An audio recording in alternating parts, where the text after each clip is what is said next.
자본주의적 지대의 발생을 말씀드리도록 하겠습니다. 네, 이 부분은 이 자본론에 있는 내용들도 제가 말씀드리겠지만 제가 좀 강조점을 넣어가지고 말씀을 좀 드리려고 해요. 그리고 그 이유는 이제 중요하게 좀 활용을 해야 될 부분이 있는데 활용이 잘 안 되는 측면들이 좀 있어서 제가 오늘 좀 강의에서는 이 부분을 좀 부각을 시켜보려고 합니다. 자본주의적 지대의 발생 부분은 뭐냐면 그 큰 흐름으로 봐서는 그러니까 자본주의적 지대가 지금까지 이제 공부한 거예요. 지금 공부한 게 뭐냐면 이거는 정말 자본주의적 지대예요. 그러니까 잉여 가치를 만들어내는 어떤 주체는 노동자지만 그걸 같은 잉여 가치를 착취하는 그 존재는 차지농업자예요. 차지농업자가 잉여 가치를 해서 갖고 있으면 그 중에 자기 평균 이윤율을 자기가 확보하고 나머지를 지주한테 넘기는 거죠. 그렇게 되니까 이제 지대는 자본주의에서는 이윤의 하위 범주죠. 그러니까 뭐냐면 처음에 어떤 이윤이 발생하면 이윤으로부터 거기서 일부가 나가게 되는 거죠. 초과 이윤이죠. 그런데 자본주의 이전의 지대는 이거하고 완전 달랐다는 거죠. 그게 대표적인 봉건 시대를 예를 들면 봉건 시대의 지대는 거의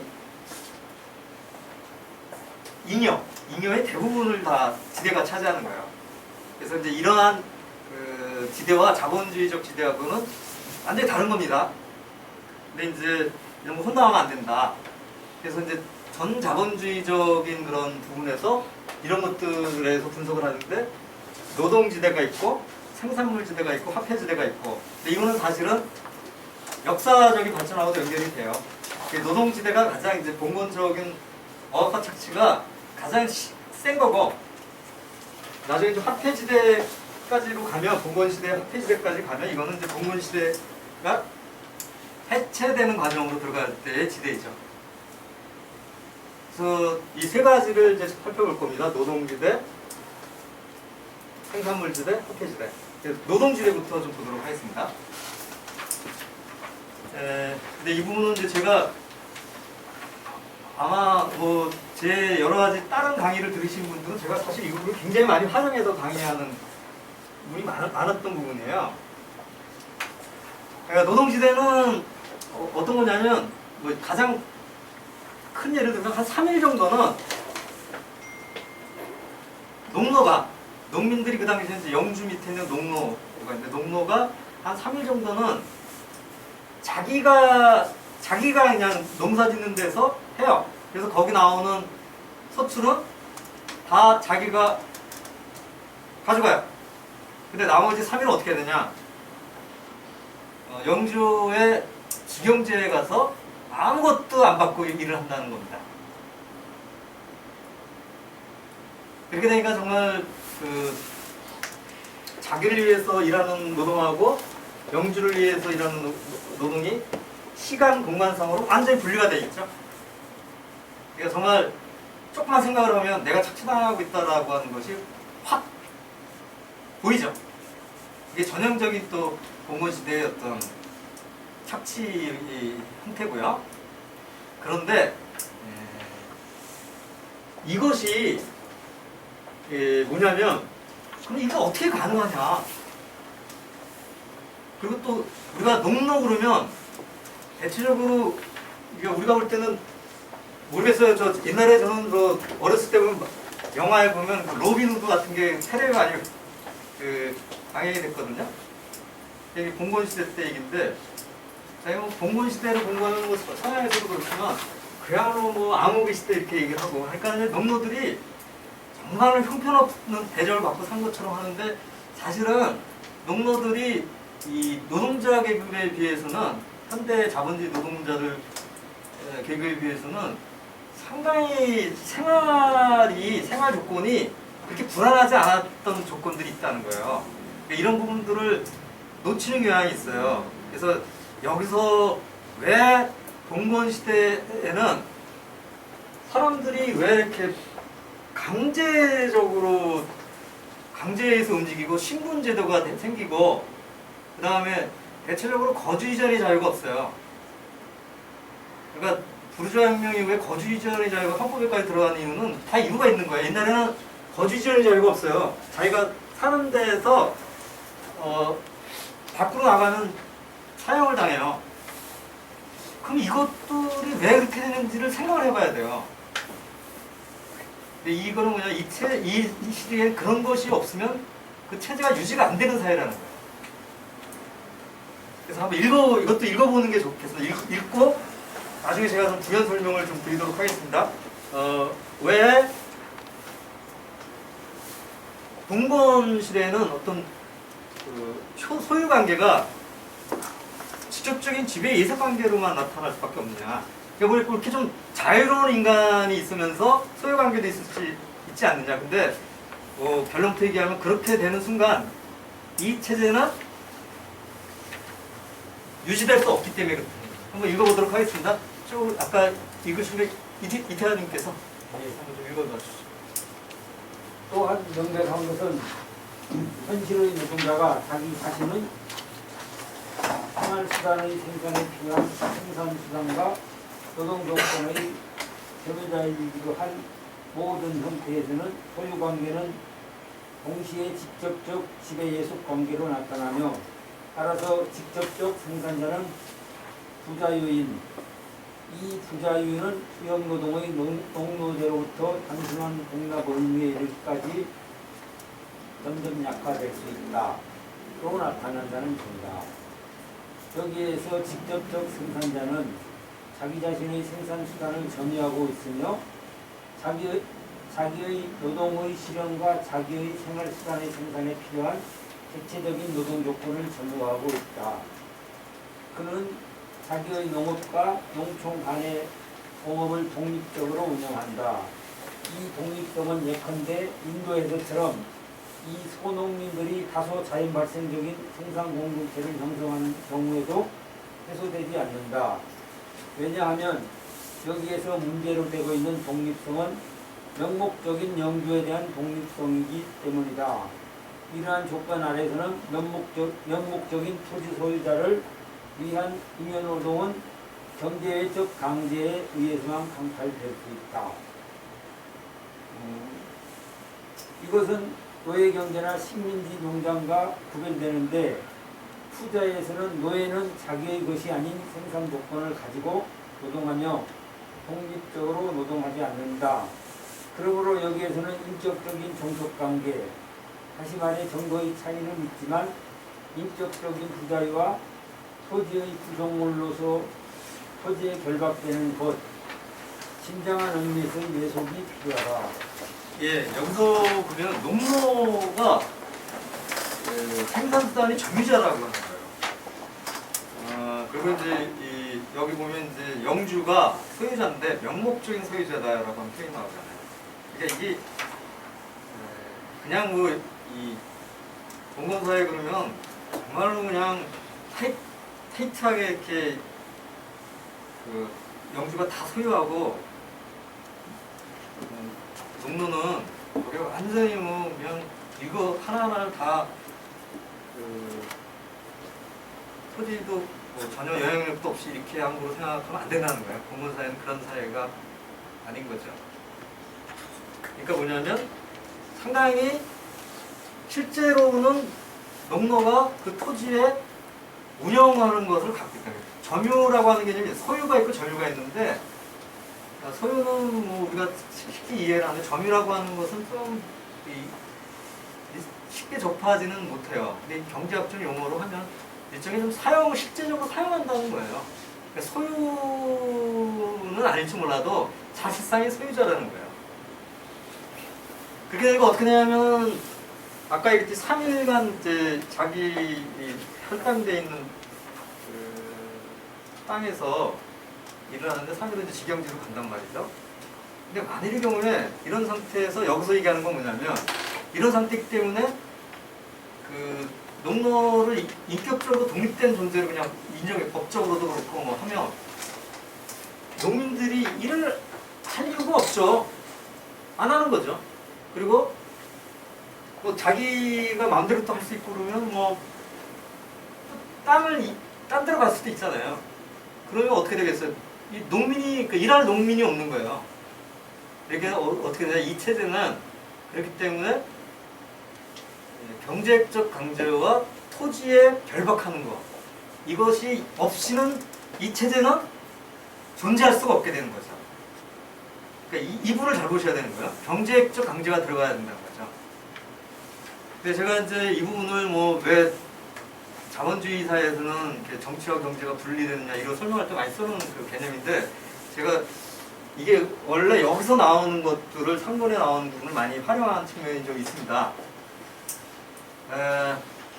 근데 조금 더 보충해서 말씀드리면, 현대 노동자들하고 비교해보면 현대 노동자들이 굉장히 자유로워요. 신분적으로.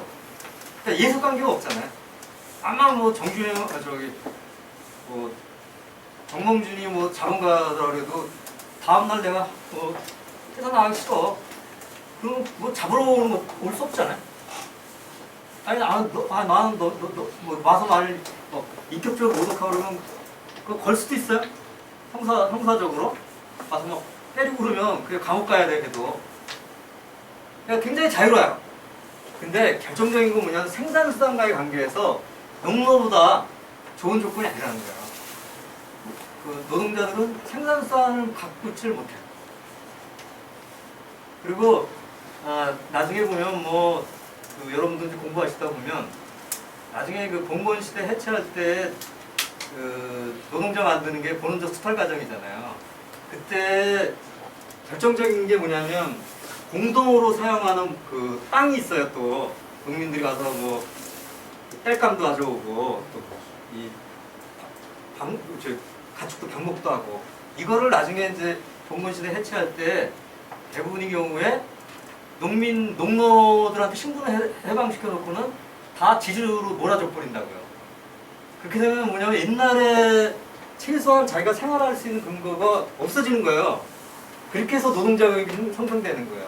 그래서 그러니까 아주 모순적인 상황이 생기는데, 신분으로부터는 해방이 됐는데 내가 뭐 태어날 때부터 어떤 예속적 관계는 없거든요. 한데 결정적으로 생산수단으로부터 정말 역설적인 표현인데 자유로워진 거죠. 그래서 그게 이중의 자유로운 노동자라고 하는 개념이 있다고 했잖아요. 그러니까 뭐냐면 쉽게 얘기하면 생산수단을 없으니까, 그래서 뭐 여러분들 뭐 일을 진짜 그 실감하지 사기업에서 일을 하시는 분, 공기업은 조금 다를지 모르지만 사기업 같은 경우에 정말 그 사장이 정말 아니면 관리자가 정말로 싫은데 다음날 안 해 이러지를 못하잖아요. 그게 왜 그래요? 생활을 하려면 거기 나가야 되는 거 아니에요? 그러니까 경제 외적 강제는 없는데 무서운 게 경제적 강제가 눈에 안 보이는 그 강제가 엄청 무서운 힘으로 작용하죠. 그러니까 이런 것들을 잘 볼 필요가 있다는 거예요. 그래서 이 부분이 굉장히 중요하다. 그래서 제가 자본론 강의를 같이 저하고 공부하신 분들은 제가 왜 이중의 의미로서의 자유로운 노동자가 중요하다 이런 얘기 많이 말씀드리잖아요. 이게 굉장히 무서운 거예요. 그러니까 어떻게 보면 그건 일일이 감시를 하지 않아도 노동자들이 자본가 밑에서 계속 일을 할 수밖에 없는 구조가 되어 있다는 거죠. 이게 정말 무서운 거죠. 겉으로는 선택의 폭이 넓은 걸로 되어 있는데 실제로는 그렇지 않게 됐다는 거죠. 그러니까 요새같이 정말 일자리도 없고 그런 데서는, 아니 뭐 현대자동차에서 일하다가 정말로 아예 딴 데 가서 하지, 딴 데 가서 일을 못하고 그냥 실업자가 될 가능성이 많지 않습니까? 그러니까 좀 여러분께 좀 인상적으로 말씀드리기 위해서 뭐냐면 경제적 강제는 없어진 거죠. 왜? 이때 사회가 돌아가는 것은 겉으로는 그러니까 생산수단이 노동자들이 이제 갖고 있지 못하고 다 신분적으로는 자유롭게 됐으니까 모든 사람들이 관계는 겉으로 나타나는 관계는 다 누가 강제하는 게 아니라 다 계약 관계예요. 계약 관계. 그러니까 최종적인 형식적인 방식에서는 다 자기가 선택해서 된 것처럼 돼 있는 거죠. 그래서 이런 부분 때문에 제가 이 부분을 좀 자세하게 말씀드렸고, 여러분들이 이제 자본주의 사회가 만만하게 보이면서도 오히려 이렇게 오래 갈까? 제가 보기에 봉건 시대는 정말 그게 왜 그런지는 많이 말씀을 드렸어요. 봉건 시대 말기에 농민들이 한번 반란을 일으키면 정말 요원의 불빛처럼 퍼져요. 걷잡을 수가 없어요. 중국이 유명하잖아요. 태평천국이라는 해가 하면 정말 요원의 불빛처럼 퍼져나가는데 순식간에 퍼져요. 자본주의에서는 그런 일이 잘 안 발생한다는 거죠. 제가 볼 때는 뭐 88년도 한번 그렇게 그냥 계속해서 파업이 일어나는 경우가 있었지만 평소의 시기에는 그런 형태로 싸움이 안 된다는 거예요. 그건 무슨 얘기냐면 정말 과학적으로 투쟁하지 않으면 싸움에서 이기기 어렵다. 또 과학적으로 투쟁하면 상당히 또 힘이 엄청나게 커질 수 있는 게 자본주의인데, 노동자들이 대체적으로 자본주의 사회를 그 특성을 잘 모르고 싸우는 경우가 많다는 거죠. 그래서 제가 이제 많이 말씀드리는 게 그런 얘기들이에요. 그래서 제가 요 부분을 나중에 이제 다른 부분에서도 많이 활용을 하기 때문에 여러분들이 좀 요거는 좀 깊이 있게 이해를 하시면, 막상 또 이 얘기를 했을 때는 그냥 노동지대를 설명하는 부분인데 이 부분이 주목을 하면 상당히 의미심장한 내용들이 많다는 것입니다. 그 다음에가 이제 지금 노동지대 얘기를 했잖아요. 그 다음에가 이제 생산물 지대예요. 그건 뭐냐면 3일 3일 이렇게 해서 노동을 하는 게 아니라 일을 하면 얼마만큼의 그 생산물을 영주한테 바쳐라 이렇게 되는 거죠. 그러니까 이게 봉건적인 어떤 착취 형태라고 하는 건 변함이 없어요. 하지만 좀 달라지죠. 달라지는 거죠. 그러니까 사실은 봉건 시대에서 보면은 좀 약화된 거죠. 그리고 이제 가령 이제 생산물 지대가 책정이 되면 뭐 경우에 따라서는 그 직접적 생산자가 조금 더 뭐 어떻게 해서 남길 수도 있겠죠.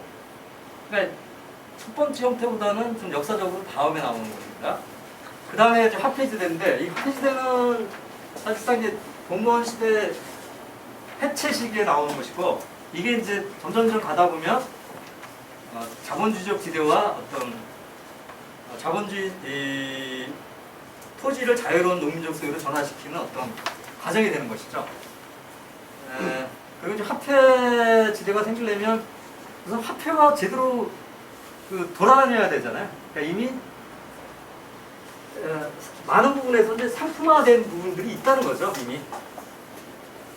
그러니까 예를 들면 옛날에 뭐 로마 시대 때는 그냥 세금을 화폐로 내는 걸 몇 번 시도했는데 다 실패했다는 사례가 나와요. 왜냐면 그 당시에는 화폐를 별로 안 쓰는 거예요, 경제 자체가.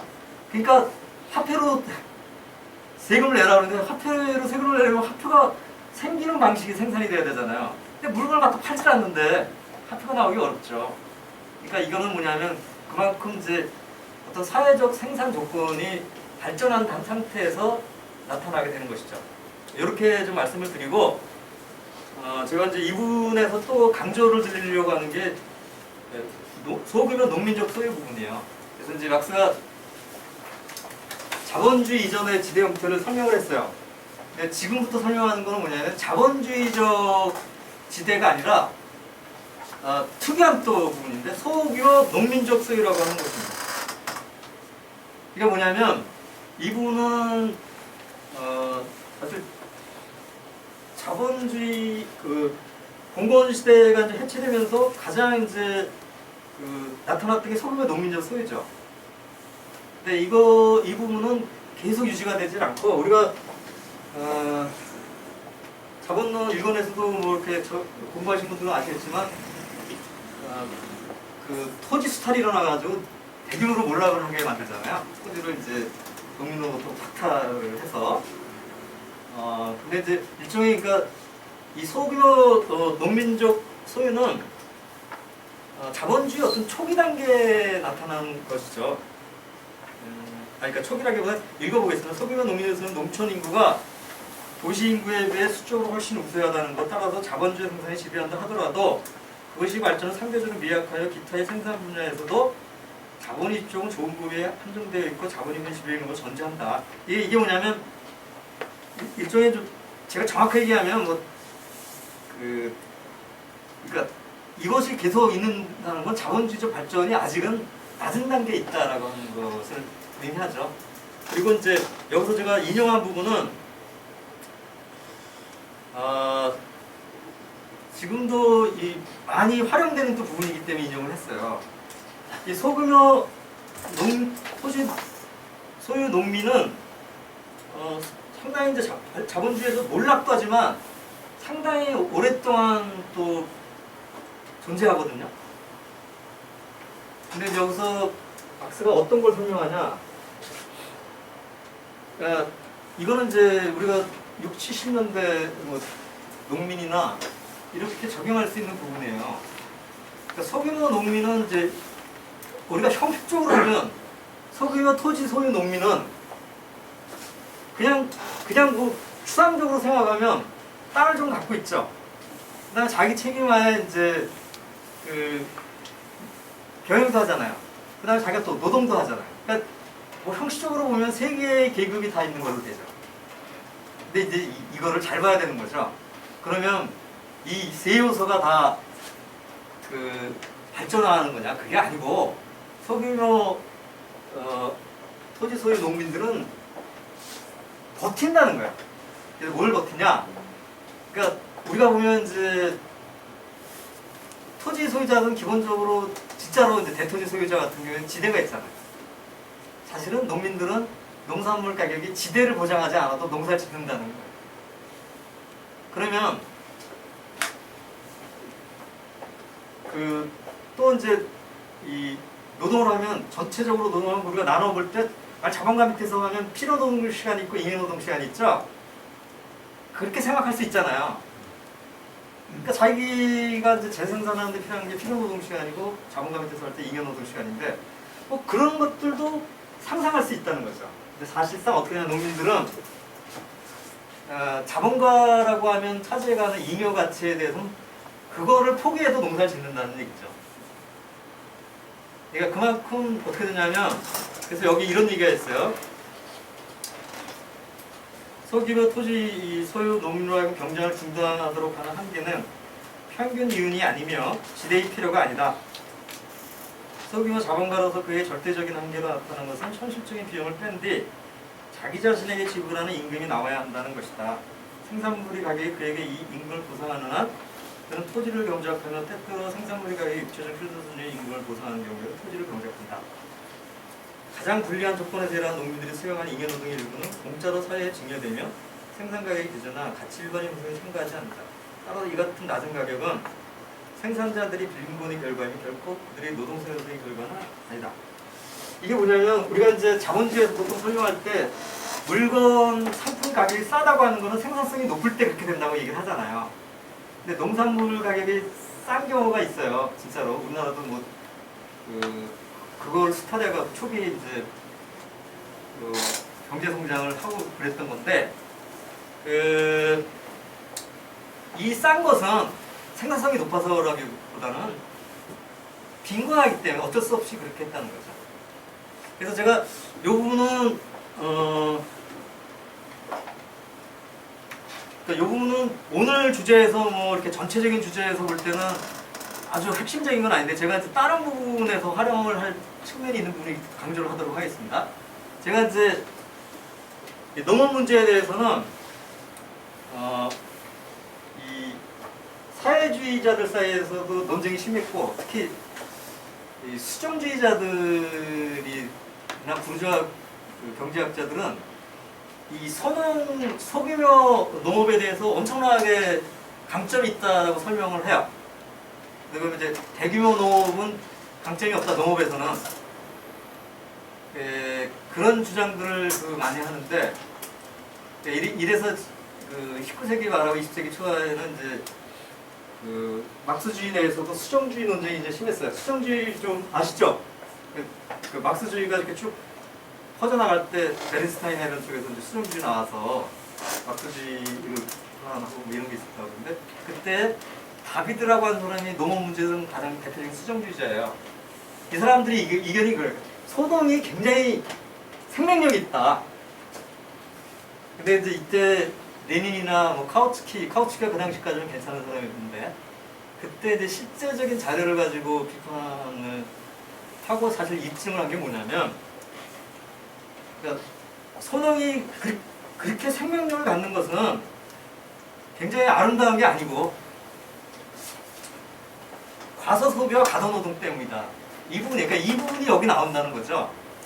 그러니까 실제로 그러니까 소규모 생산의 어떤 장점을 설명하는데 사실은 농민들이 자기가 어떤 자본가로서 뭐 만일 경우에 자본가라고 하는 범주를 갖고 있다고 하면 이걸 포기하고 토지 소유자로서의 지대를 포기하고 나서 자기의 임금에 해당되는 부분들은 최저순으로 생산을 하기 때문에 버티다 이런 얘기를 한다는 거예요. 이게 굉장히 중요한 얘기예요. 그래서 그런 부분에서 좀 제가 강조를 좀 드렸습니다. 그래서 이제 소농들을 좀 미화하는 그 지형들이 있고 여전히 제가 볼 때 아마 제가 지적을 안 하지만 사실 조사를 하면 우리 진보운동 내에서도 농업은 소규모 경영이 좋다는 사람들을 얘기하는 사람들이 아직도 기록으로 다 나올 거예요. 제가 지금 시간이 없어가지고 못 봤는데 지금 얼마 전에 진보 쪽에서도 그런 얘기하는 사람들이 있어요. 그러니까 농업에서는 대규모 경영은 별로 도움이 안 되고 뭐 사회주의가 되도록 소규모 경영으로 가야 된다 이렇게 얘기하는 사람들이 다 수정주의 엉터리라는 얘기예요. 그런 부분에서 좀 이론적 기반으로 여러분들이 좀 기억을 했으면 좋겠어요. 그리고 이제 여기서 이제 소규모 농민적 소유는 막스가 이제 어떤 역사적인 의미를 얘기를 하는데 봉건적 소유의 해체의 소산입니다. 근데 이 소규모를 위한 토지 소유의 정상적 형태이지만 그러니까 막스가 이 소규모 경영을 미화한 게 아니고 사회적 생산력의 발전이나 노동의 서야 자본의 시적 과학의 누진적 응용을 배제한다는 것입니다.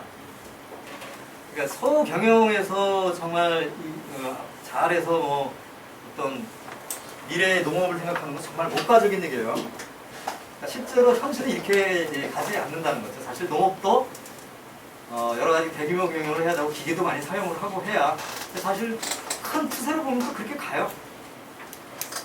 그 다음에 이제 여기서 뭐 이제 관련된 얘기들을 많이를 하는데 토지 가격이라고 하는 부분에 이제 그러니까 아까 말씀 토지의 사적 소유 이 부분이 비합리적이다라고 하는 것들 많이 막사 얘기를 했잖아요. 그런 의미에서 토지 가격은 생산 그 자체의 제한으로 등장한다는 부분을 비판합니다. 이거를 소규모 토지 소유에도 그렇고 대규모 토지 소유에도 다 제약 요인이 된다. 예. 그러면 요것도 우리 다음에 김인혜 동지가 한번 더 읽어보시죠. 인용된 거를. 소규모 경작에서는 토지의 사적 소유의 형태이고 결과인 토지 가격은 생산 기록에 대한 장애물로서 나타난다. 자본주의적 생산 양식에 입각하고 있는 대규모 경작과 대규모 토지 소유의 경우에도 소유는 장애물로서 나타난다. 왜냐하면 토지 소유는 차지농업자에 의한 자본의 생산적 투자, 이것은 결국 차지농업자의 이익으로 되는 것이 아니라 토지 소유자의 이익으로 되는데도 불구하고 생산적 투자를 제한하기 때문이다. 어느 형태에서도 토지를 항구적인 공동 소유로서 양도할 수 없는 인류 대대손손의 생존, 재생산 조건으로서 의식적으로 합리적으로 취급한 것이 아니라 지력의 착취와 탕진이 나타난다. 이 착취를 사회의 발전이 도달한 수준에 의존시키지 않고 개별 생산자들의 우연적이고 불균등한 사정에 의존시킨다는 사실을 도외시하더라도 소규모 생산의 경우에는 이것은 노동의 사회적 생산력을 적용하기 위한 수단과 과학의 결핍으로부터 발생하며 대규모 소유의 경우에는 토지농업자와 토지 소유자의 가장 급속한 치분을 위해 이 수단들을 사용하기 때문에 발생한다. 그리고 어느 경우에나 시장 가격에 의존하기 때문에 발생한다. 예. 그래서 이제 소규모 토지 소유에서도 그렇고 이제 대규모 소유에서도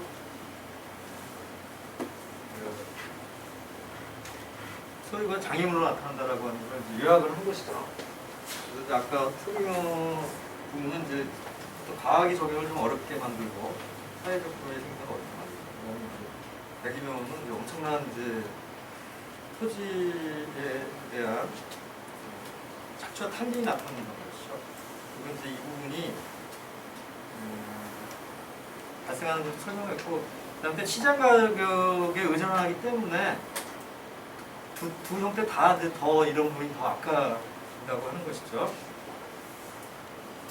그리고 뭐 여기 그래서 교재에서는 이렇게 딱 표현을 안 했는데 이게 이제 소규모 농지 우리나라는 사실 이제 토지 개혁에 대해서 대규모 토지 소유가 법적으로 금지돼 있어요.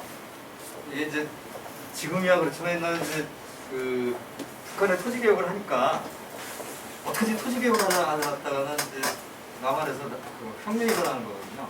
그래서 이제 토지 개혁을 해가지고 사실 뭐 불완전한 토지 개혁이지만 대토지 소유는 좀 어렵게 된 거예요. 그래서 우리나라도 이제 그 소규모 토지 소유가 이제 굉장히 이제 우세했던 나라고 다른 나라도 좀 프랑스가 좀 그런 나라에 속했고 그러니까 영국이 이제 대토지 소유가 좀 지배적이고 독일 같은 경우에는 이제 동독 지금은 동독도 없죠. 동독 지역이 대토지 소유자가 많았고 다른 지역이 이제 소규모 토지 소유가 되게 많았어요. 근데 이제 영국 같은 여기서 이제 분석을 할 때 영국을 주로 분석한 거기 때문에 대토지 소유자 계급이 있는 나라를 주로 분석한 거죠. 근데 이제 소규모 토지 소유가 한 데는 땅값이 더 비싸요. 왜냐면 이 부분에 너무 경쟁이 또 치열해요. 근데 이 소농들은 자기가 이 토지를 획득하지 못하면 생존이 어려워지는 거예요. 하니까 어떻게 되냐? 수요가 엄청나게 많아요. 그래서 다른 또 생산에서보다 땅값이 올라가는 경향이 있습니다. 그러니까 이렇게 되니까 소농은 죽어나는 거예요. 여기서 설명하는 게 뭐냐면 땅값 거기에 다 지불하고 나면 뭐 남는 게 없는 거예요. 농사를 또 지어야 될 거예요. 그러니까 이제 빚지고 그러는 거예요. 토지 저당 잡히고. 그러니까 또 더 농산물 가격이 또 떨어지는 것도 감소하고 농사를 짓는 것이고. 이런 부분도 좀 제가 보충해서 말씀을 드리겠습니다. 네, 이제는 이제 전체적인 맥락은 그 소규모 토지 소유, 그다음에 대규모 토지 소유, 그다음에 이제 대공업 대농이 비합리적이다라고 하는 것들을 이제 강조하면서 마치고 있습니다. 소규모 토지 소유는 이제 인구의 앞서서는 농촌 인구니까 자본주의 초기 단계에 주로 있겠죠. 고립된 노동의 사회적 노동과 지배하는 걸 전제로 한다. 이런 과정에서 부와 생산이 발전, 도시 물질적 경제의 발전은 배제되고 있으며 따라 합리적 경제와 연속성도 배제되어 있다. 그러면 이제 대규모 토지 소유는 안 그러냐? 또 다른 측면에서의 문제를 또 야기시킨다는 것이죠.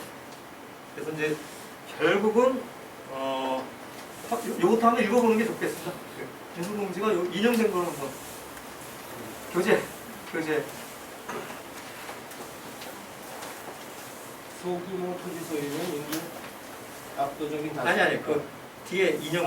인용은 소규모 토지 소유가 많은 사회 밖에서 사는 비개인 계급을 만들어내며 이 계급으로 하여금 원시적 사회 형태의 온갖 야만성과 문명국의 온갖 고뇌, 불행에 시달리게 한다면 대규모 토지 소유는 노동력을 그 자연 발생적인 에너지가 안식하며 그리고 그것을 국민의 생명력의 갱신을 위한 예비로서 저장하여 두는 최후의 보루인 농촌 그것에서 파괴하고 있다. 대공업과 산업으로서 경영되는 대농업은 동일한 영향을 미친다. 원래 이 둘을 구별한 것이 전자는 주로 노동력 그리고 인간의 자연 발생적인 힘을 낭비하고 파멸시키지만 후자는 주로 토지의 자연 발생적인 힘을 낭비하고 파멸시키는 점에 있었다면 그 뒤의 발전 과정에서는 그 둘이 서로 결합하였다. 왜냐하면 농업에 적용되는 공업제도는 농촌 노동자들을 무기력하게 만들며 공업과 상업은 농업에 대해 토지를 피폐시키는 수단을 제공하기 때문이다. 그래서 농촌을 무력하게 만든다고 하는 건 기계나 이런 게 도입되면서 거기서 농촌에서 이제 노동들을 축출하는 거죠. 공업과 상업은 농업에 다양한 수단을 제공하죠. 비료나 뭐 이런 것들 그래서 예 이렇게 해서 제가 이제 오늘 말씀드릴 내용적으로는 제가 말씀을 좀 드렸습니다. 근데 이 부분은 이제 제가 정리하기 전에 이제 여기서 이제 쭉 얘기한 부분들이 좀 요새 얘기하는 거하고 좀 어떻게 연결될 수 있느냐 이 부분을 16쪽으로 좀 와주시죠.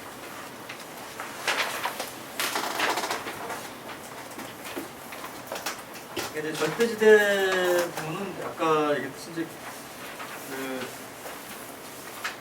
이거가 편견 이론으로 되는 거를 토지소유가 막는다는 거죠. 그래서 이제 이게 제한으로 작용하고 자본가와 토지소유가 대립하게 된다. 이렇게 되고요. 그다음에 이제 토지 부귀화는 절대지를 폐지해 농산물 가격을 하락시킬 수 있다. 그러니까 우리가 뭐 토지 부귀화를 하게 되면 당장의 효과는 뭐냐면 지대를 떨어뜨리는 거죠. 이제 아마 차액지대 같은 경우는 이제 차액지대는 이제 당장 없어지지는 않을 거예요. 하지만 한국처럼 이렇게 심한 정도의 지대들은 떨어지겠죠. 이렇게 되면 이제 전반적으로 집가를 하락시키고 하는 그런 효과가 있을 거라고 얘기할 수 있죠. 그다음에 이제 건축지에 관해서는 이제 농업지대에 규제되고 있다. 이제 다양한 측면의 어떤 현상들이 있고요. 그리고 이제 견축지대는 필연적으로 증가시키는 것이 있는데 그것은 인구의 증가와 이에 따른 주택수의 증가뿐만 아니라 토지 합쳐지거나 토지에 세워진 교통자본의 발달이다. 사실 우리나라에서 서울에서 정말 때름 보는 게 재개발, 재건축이죠.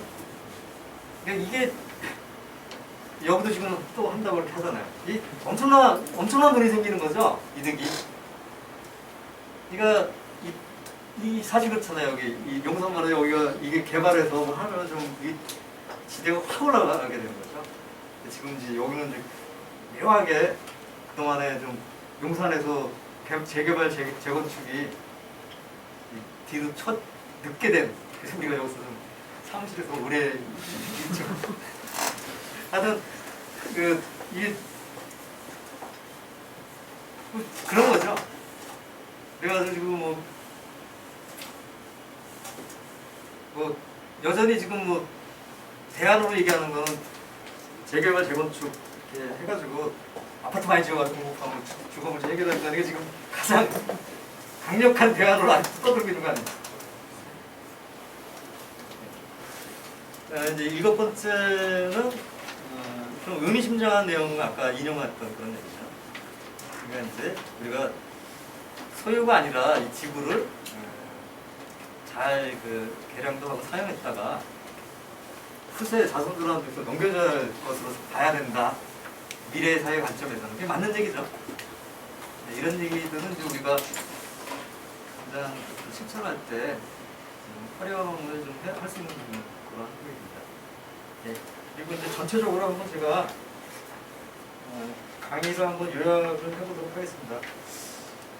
절대지대를 말씀을 드렸는데요.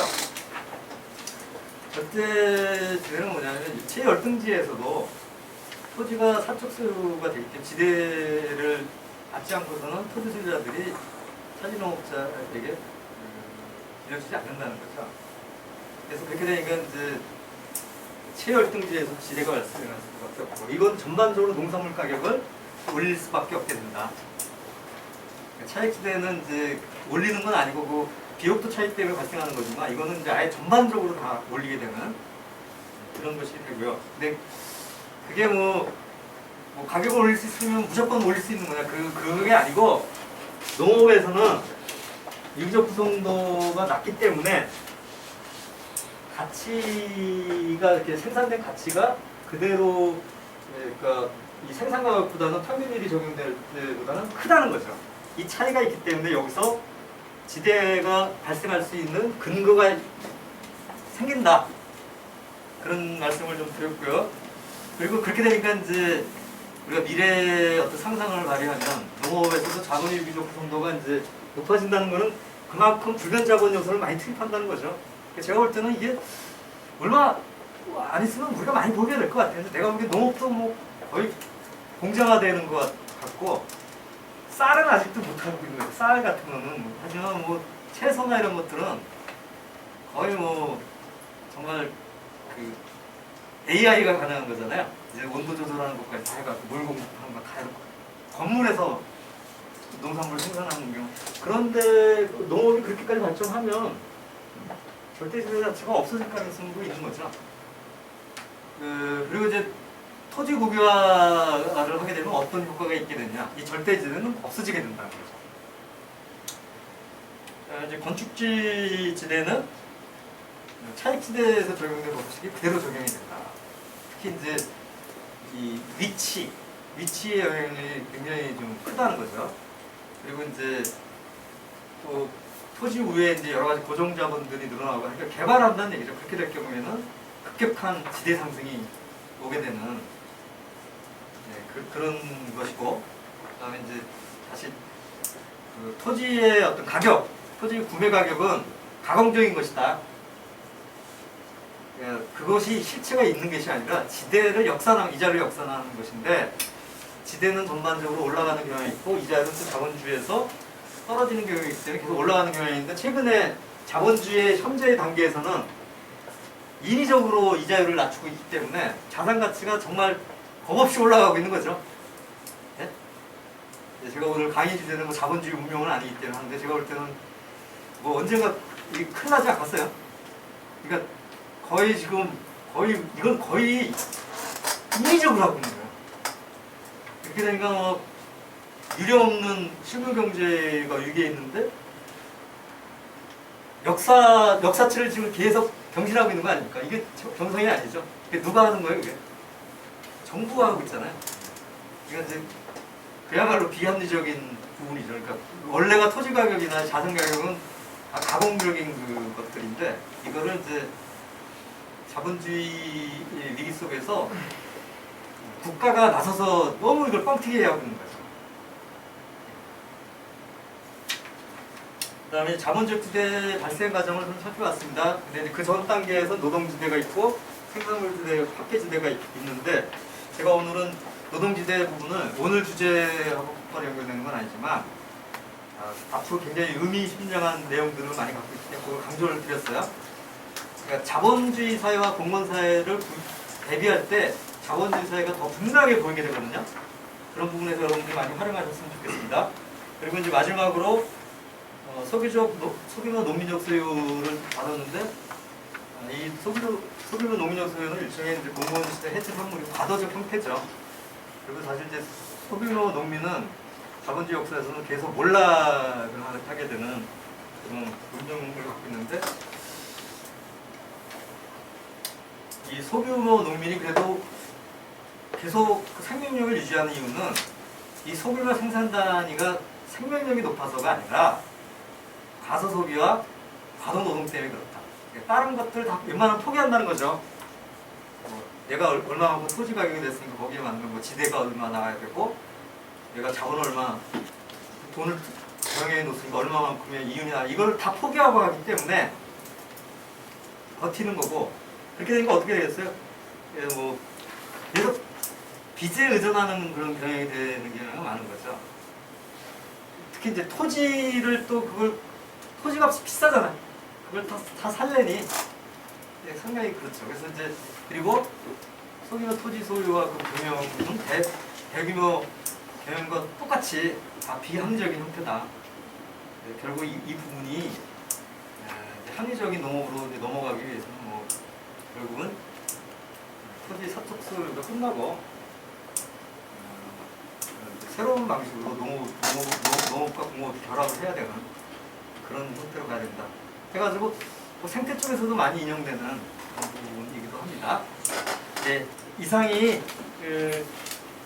오늘 공부한 내용의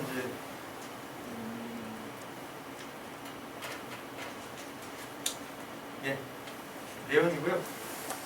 제가 앞부분까지 다시 요약을 하면 또 반복을 하게 되면 그냥 생략하도록 하겠습니다. 흐름은 아시죠? 처음에 이제 서론에서 얘기했고, 차익시대 얘기했고, 절대지대 이렇게 얘기하고 쭉 왔었죠. 그래서 오늘 강의는 이렇게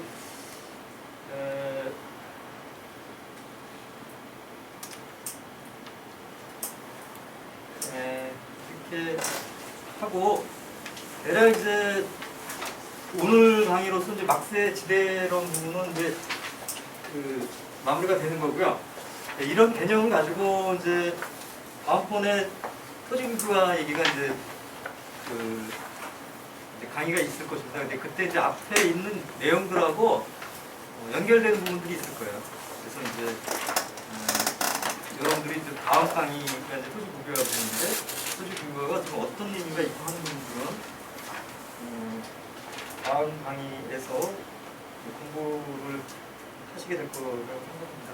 네, 일단 강의는 제가 여기까지 하고 마치도록 하겠습니다. 네.